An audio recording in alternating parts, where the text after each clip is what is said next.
ఇది రాజు యొక్క new favourite toy car.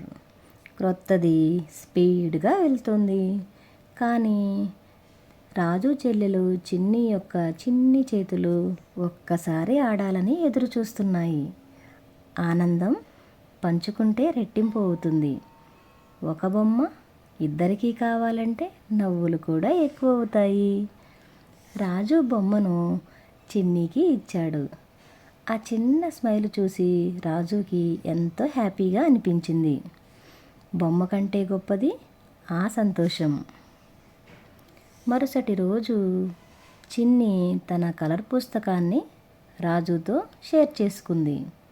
ఒక చిన్న ప్రేమతో చేసిన పని ఇంకో ప్రేమని తీసుకొచ్చింది. ప్రేమ అనేది దాచుకోవడంలో కాదు, పంచుకోవడంలో ఉంటుంది. మీ ఫ్యామిలీలో ఉన్న సిబ్లింగ్స్కి ఈ స్టోరీని ఒక్కసారి చూపించండి. Thank you for watching.